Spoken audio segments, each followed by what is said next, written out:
Hi friends, welcome to Ashrita's creations. ఈరోజు ఒక మంచి టిప్తో మీ ముందుకు వచ్చానండి. మన ఛానల్ ఎవరైనా కొత్తగా చూస్తున్నట్లయితే లైక్ చేయండి, షేర్ చేయండి, సబ్స్క్రైబ్ చేయండి. సబ్స్క్రైబ్ చేయకుండా చాలామంది ఛానల్ని చూస్తున్నారు. Please like and share and subscribe అండి. ఇక్కడ చూస్తున్నారు కదా, ఈ ఇయర్ తెచ్చిన కుండేనండి, కానీ ఇది పాతదిలాగా అనిపిస్తుంది కదా. దీనిపైన అంతా వాటర్ మార్క్స్ ఎలా వచ్చేసాయో తెల్లగా ఉంది కదా.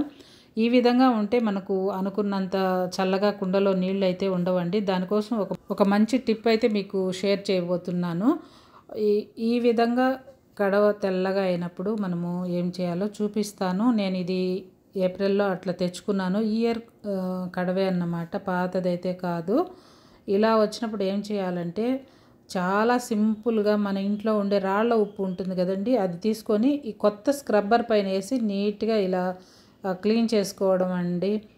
పాతది స్క్రబ్బర్ ఎందుకు వద్దు అంటున్నానంటే, మనము గిన్నెలు తోమేసి ఉంటాము, విమ్ లిక్విడ్ విమ్ బారో వేసి దాంట్లో ఆ సోప్ కానీ ఆ లిక్విడ్ కానీ ఉంటుంది. మనము కడవను క్లీన్ చేసినప్పుడు కడవ లోపల మనకు కనపడని సన్నని హోల్స్ అనేది ఉంటాయి. ఆ రంధ్రాల్లోకి ఆ సోప్ అయిపోయినప్పుడు మనం వాటర్ నింపుకుంటాం కదా, ఆ స్మెల్ వచ్చేస్తుంది. అలా కాకుండా ఈ విధంగా కొత్త స్క్రబ్బర్ కానీ లేదా టెంకాయ పీచు ఉంటుంది మన ఇంట్లో, ఖచ్చితంగా టెంకాయ కొట్టినప్పుడు మనం అట్లా పక్కన ఏదైనా పెట్టుకో ఉంటాం, ఏదైనా క్లీన్ చేసుకోవడానికి ఉంటుందనేసి. దాంతో అయినా నీట్గా ఈ విధంగా తెల్లగా ఉండే అదంతా నీట్గా క్లీన్ అయ్యేటట్లు జెంటిల్గా రుద్దాలండి. గట్టిగా అదింపట్టి రుద్దేశామంటే కడవ బ్రేక్ అయ్యే అవకాశం ఉంటుంది. అలా కాకుండా స్మూత్గా స్క్రబ్బర్తో అయినా సరే ఏదైనా నీట్గా అలా రుద్దేశామంటే ఒక 2-3 మినిట్స్ బాగా రుద్దాలండి. రుద్దినప్పుడు ఆ పౌడర్ అంతా పోతుంది, ఆ తెల్లగా ఉండేదంతా. అదేవిధంగా లోపల వైపు కూడా మనము ఇదే విధంగా ఉప్పు తీసుకొని నీట్గా రుద్దాలి.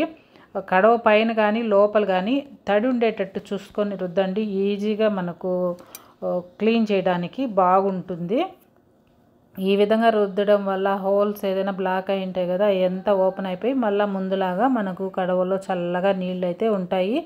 నేను ఫ్రిడ్జ్లో నీళ్ళలాగా ఉంటాయి అని అయితే చెప్పనండి. ఒక స్పూన్ వేయండి, ఫ్రిడ్జ్లో నీళ్ళలాగా ఉంటాయి కడవలో నీళ్ళు, అలాంటివి అయితే నేను చెప్పను. కడవలో నీళ్ళు ఎంత చల్లగా ఉంటాయో అదే విధంగా అది కొత్త కుండలో నీళ్ళు ఎలా చల్లగా ఉంటాయో అలా మాత్రమే ఉంటాయండి. ఈ విధంగా బయట లోపల అంతా క్లీన్ చేసుకొని మళ్ళీ మనము ఫ్రెష్ వాటర్తో క్లీన్ చేసి పెట్టుకునేసి చక్కగా మనం వాటర్తో నింపుకోవడమేనండి. చూస్తున్నారు కదా, నేను లోపల బయట 1-2 సార్లు నీట్గా విధంగా రుద్దేస్తున్నాను, ఆ తెల్లగా ఉండేదంతా పోయేటట్లు. ఆరిన తర్వాత కూడా మీకు చూపిస్తాను, ముందు ఎలా ఉందో మీరు గమనించండి. ఆ తర్వాత ఆరిన తర్వాత అంటే కడిగిన తర్వాత ఎలా ఉందో కూడా చూడండి ఒకసారి, డిఫరెన్స్ మీకే తెలుస్తుంది. ఇలా కడిగేటప్పుడు కూడా ఇంకొద్దిగా ఉప్పు తీసుకొని రుద్దుతూ కడిగేసినామంటే ఇంకేదన్నా ఉంటే కూడా పోతుంది. మనము 4-5 మంత్స్కి ఒకసారి ఇలా క్లీన్ చేసి పెట్టుకున్నామంటే కడవలో నీళ్ళు చల్లగా కొత్త కుండలో ఎలా ఉంటాయో అలాగే ఉంటాయండి. కుండలో నీళ్ళు ఆరోగ్యానికి చాలా మంచిది. ఈ విధంగా అయితే నేను చేస్తూ ఉంటాను, అదే మీకు ఈ టిప్ అయితే షేర్ చేశాను. మీకు నచ్చితే ఖచ్చితంగా లైక్ చేయండి, షేర్ చేయండి, సబ్స్క్రైబ్ చేయండి. అదేవిధంగా మన ఛానల్ని సబ్స్క్రైబ్ చేయకుండా చాలామంది చూస్తూ ఉన్నారు. మీరు లైక్ చేసి సబ్స్క్రైబ్ చేయడం వల్ల నాకు ఎంకరేజింగ్గా ఉంటుందండి. మంచి టిప్స్ అయితే మీకు షేర్ చేస్తాను. ఇప్పుడైతే కడవలో నీళ్ళతో నింపేస్తూ ఉన్నాను. చూసారు కదా ఇంతకుముందు ఎలా ఉంది కడవ, ఇప్పుడు ఎలా ఉందని క్లీన్ చేసిన తర్వాత. ఈ టిప్ మీకు నచ్చిందని అనుకుంటున్నాను. అదేవిధంగా కొత్తగా పెళ్ళైన వాళ్ళకి అవి తెలియదు కదా, వాళ్ళ కోసం చెప్తున్నానండి. రాత్రిపూట నీళ్ళతో నింపి మార్నింగ్ తాగామంటే చల్లగా నీళ్ళు బాగుంటాయండి. ఇక్కడ చూస్తున్నారు కదా, ఫస్ట్ ఎంత తెల్లగా ఉంది, దానిపైన వాటర్ మార్క్స్ అంతా ఇప్పుడంతా ఎలా అయిందో అదేవిధంగా కొద్దిసేపటి తర్వాత చూడండి కడవంతా చెమ్మలాగా వచ్చేసింది. ఇలా ఉన్నప్పుడు మనకు చల్లటి నీళ్ళు అయితే ఉంటాయండి కుండలో. ఇదేనండి ఈరోజు video. Thank you for watching.